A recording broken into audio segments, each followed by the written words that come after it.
reasons why we're actually here. He comes from the UN and he's a representative for the youth here in Australia. And yeah.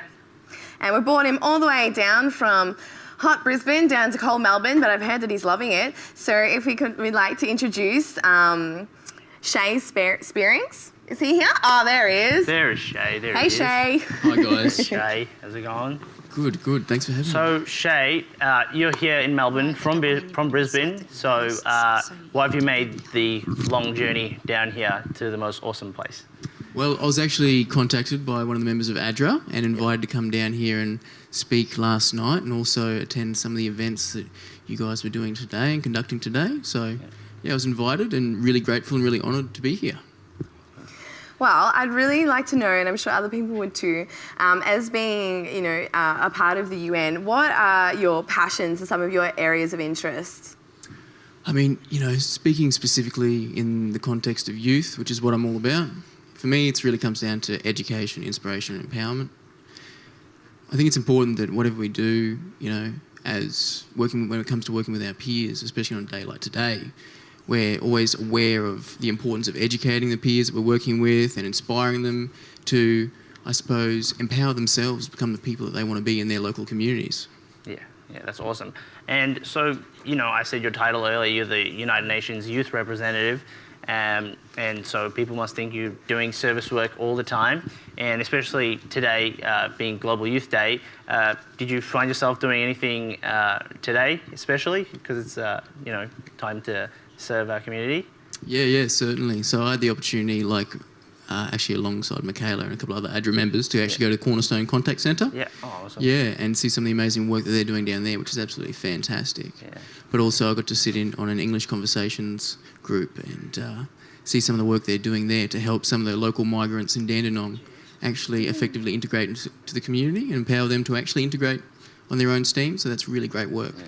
And I was there with you guys this morning, and I also got to see myself the incredible power of sharing a meal with people and having a conversation with them. And, I want to know, Shae, so you're not a Seventh-day Adventist, and you probably hadn't even heard of Global Youth Day before Beck called you up and asked. So what are your views now on Global Youth Day or even the Seventh-day Adventist Church now that you've been here and you've experienced it? Yeah, well, you're certainly right. So I didn't actually know about Global Youth Day until sort of coming down to participate yesterday. Yeah. So it's fantastic work. But for me, it's just really inspiring and to see such an institution, especially one that has such global reach, actually working to empower youth to engage with their communities. And I think that's a really amazing, powerful thing. And I think there's a lot of organisations and groups out there that could aspire to do the same. Yeah. Awesome. And just another question, what inspired you to actually participate in service acts and, to represent us as a youth, in the UN? Well, for me, it's really just about, I think when I was growing up, I may not have been aware of some of the opportunities that were available to me, especially when I was younger, especially in times at, say, high school and then immediately afterwards. And I think there was probably also a lack of opportunity for myself and those who I grew up with. And I just don't think we need to have that lack of opportunity. Yeah. I think that's needless. I think we can do away with that. I think we can work to empower young people so that, they're either both aware of the opportunities that are available to them and the opportunities are actually available to them, because people have some amazing dreams out there, and we just would be absolutely destroyed to think that we're losing some of those dreams, because I think it's important we never forget those. Yeah. So what are you going to do, just briefly, as the UN representative, to make sure people's dreams are met? I mean, for me, while conducting my national consultations, which this is very much so a part of, and engaging with youth around the country, for me it's really about bringing the message of understanding or encouraging youth to go out and engage with their local communities and doing things that can be as simple as actually just going out and talking to local members of their community and coming to understand the issues that are in their communities. Mm-hmm. And then they can actually start looking at some of the bigger issues as well, of course. There's plenty of ways for us to engage internationally as well. And we have three beautiful girls. Yeah, three ladies just joined Shae here. And one looks like she's got a sore ankle. Yeah. So we have with us Jess, Alana and Sarah, who is joining us. And You guys have been, somewhere this morning. Something Yeah, you guys have been somewhere this morning. You guys got some T-shirts on. So could you tell us a bit more of what you guys were doing this morning? Okay, so we actually went this afternoon for a couple of hours to the Melbourne Immigration Transit Accommodation in Broadmeadows.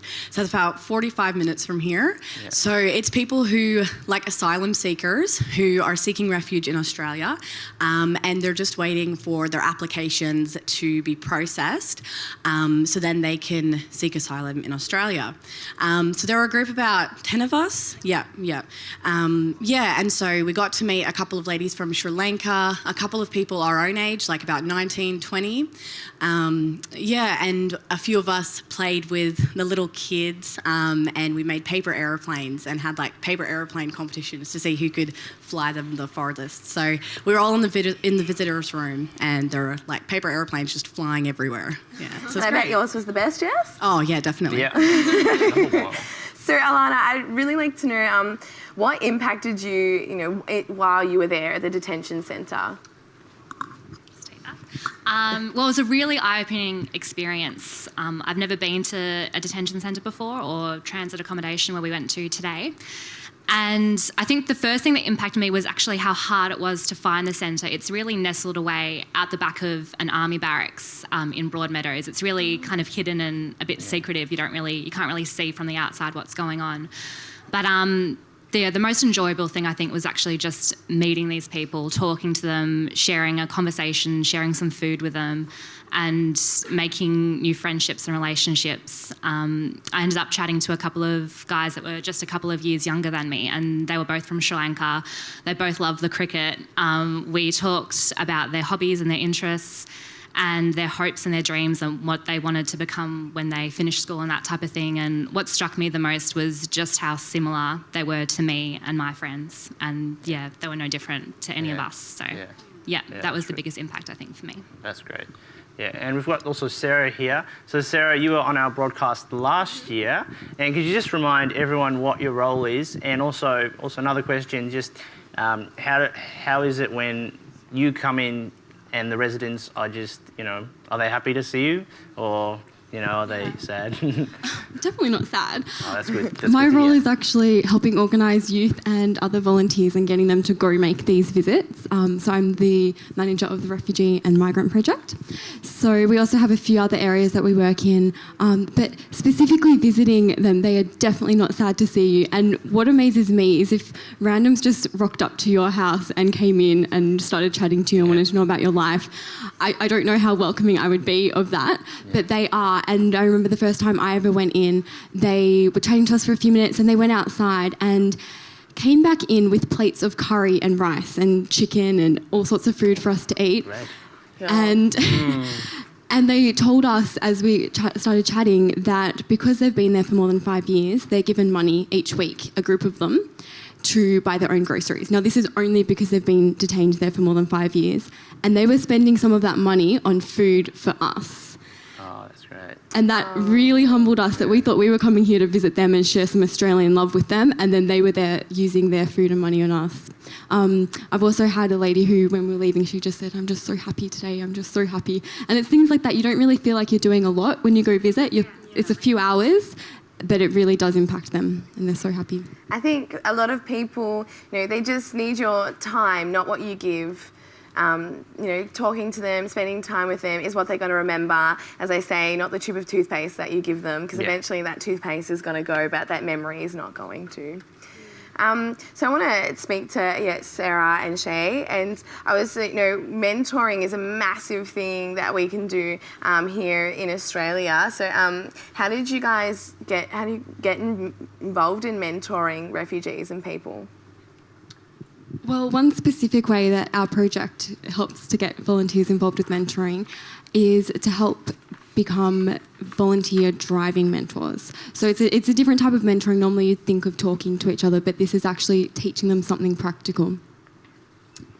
I think it's really just important that people go out and engage with their community and act and lead the way, and that's a really effective way of mentoring. Well, thank you so much, guys, so for in joining us here today. And, you know, really keep up that work, because I think the more time that we spend with them, the more lives that we can all impact together as a youth. Yeah, absolutely. Yeah. Thank you so much, guys.